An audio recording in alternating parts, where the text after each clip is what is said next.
Hello everyone, my name is Marcos Patorno, and this is my midterm project for CIS 9467.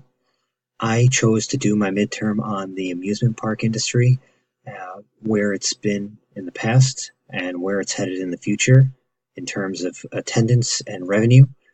The reason why I picked this industry is because I've always found it fascinating, and this is something that I would hope to look into for a career. Right now, I'm in the entertainment industry, and I think it would be a pretty easy shift. So to start, I looked up some information in the IBIS World database available to Oberuk students. I found this information on revenue and employment, and it was useful, but unfortunately, there isn't that much data that could be exploited in Excel other than making this nice little chart over here and showing the growth of the industry as well. So I looked into some more information on the internet, and I found some interesting blogs that showed lists of parks that I thought could be used in terms of geospatial data. Unfortunately, there wasn't much more besides the park names to use. So I had to explore this a little bit further. I found some more interesting information like vacation trends in the US. This chart over here is showing income of some families in a study, a little under 2,000 internet users, and it showed how many of them were, what type of vacations that they would choose, and most of the time it was around 40% of them would choose to go to a theme park. And in chart after chart, whether it was the vacation type, whether it was if they've taken a vacation in the last 12 months, 40% seemed to be the norm, and theme parks seem to be the second most likely type of vacation that these families in the US would choose. But again, still not that much information to use and to exploit, so I looked into this a little bit further. I focused on Disney alone. I found Disney compared to the Universal Studios, attendance in millions. I looked up, this information was actually available in IBIS World as well. It shows all the major theme park providers in the world and how successful they were in 2016. And finally, I came across the Themed Entertainment Association, which has yearly reports showing the top 25 most attended parks in the world, and they also show the top attended parks in different regions, breaking it out into Europe, into Asia, Latin America, and North America. And from that, I was able to compile and aggregate all that data into this chart over here that actually came out to about a little bit more than 75 parks. And from here, I mapped their latitude, their longitude, what city they were in, what country they were in, percent change from 2015 to 2016, and then year after year from 2016 to 2014, their attendance. I also tried looking up the year that they were established and the amount of acres to see if I could find any interesting data from there that I could put on a dashboard. And then this was the dashboard that I came up with. Half of this dashboard is showing all the parks in the world and in the US. The other half is focusing on Disney alone because I thought it would be interesting to see the market leader and how their business is broken out.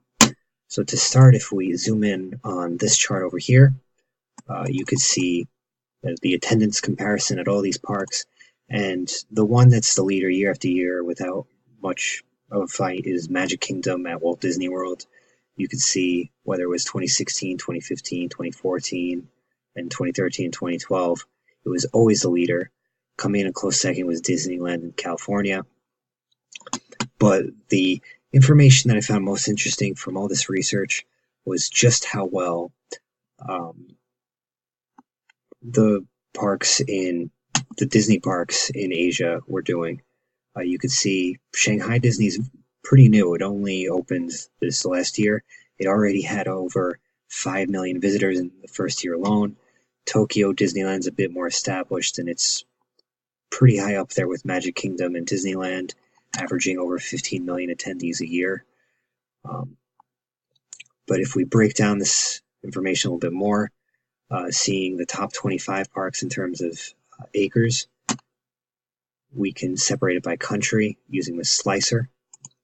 So in China, you can see Shanghai Disneyland is humongous. It's actually almost 1,000 acres wide. And this is really big compared to Chimelong Ocean Kingdom, which is still a respectable size. It's 200 acres. But in Germany, only one park had made the list of the top 25. That was about the same as the Chimelong Park in China. And in the US, you can see there's a lot more parks, and they're all pretty respectable in size, hovering between 300 and 600 acres. So next on this dashboard, if we focus on Disney's business, first I have this chart showing the Disney parks revenue in billion of US dollars, and you can see that there's been a steady increase from 2010 to 2016, and the parks generated $16.97 billion. This pie chart over here shows the breakout of Disney's revenue by segment. So this over here is that 16.97 billion US dollars that we were talking about just before. And amazingly, Disney is so huge that this is only 30% of their business. Media networks are 43% of their business. And if you look at their business as a whole, parks and resorts really aren't all that they're hyped up to be, which I found fascinating. And then down here, I sort of compared Disney Parks revenue to operating income year after year to see if there were any trends. You could see that the US and Canada region has had a pretty consistent increase year after year. We could also break this down year after year. And you could see that the US is always the highest. Europe is always a close second. But one thing that I found fascinating when you get out of this filter is that the Asian region is also steadily increasing year after year. If you could see, Europe's pretty stagnant, but Asia seems to slowly rise, and eventually it could rival the US given how successful Disney's doing in China. All right, so lastly, to make this a little bit more interesting, we'll go into Power Map. Using Power Map, I was able to make a little bit more of a sophisticated view of this data, focusing on the US parks.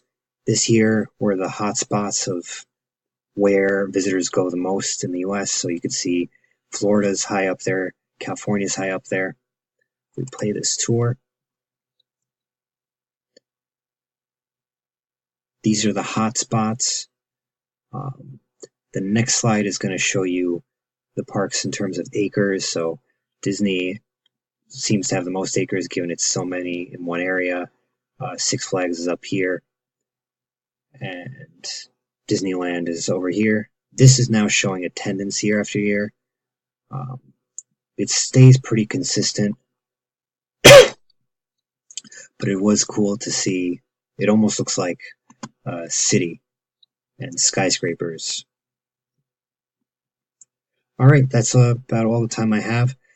Thanks for listening. I hope you learned just how helpful Excel can be in visualizing data. And I certainly learned a lot more about the amusement park industry thanks to all Excel's features. I learned that the future of the industry really is in Asia, and that the US is still steadily increasing in terms of revenue and attendance, but the industry is pretty mature here. So the key to the industry's future is focusing on the Asian market and meeting demand. All right, thanks for listening.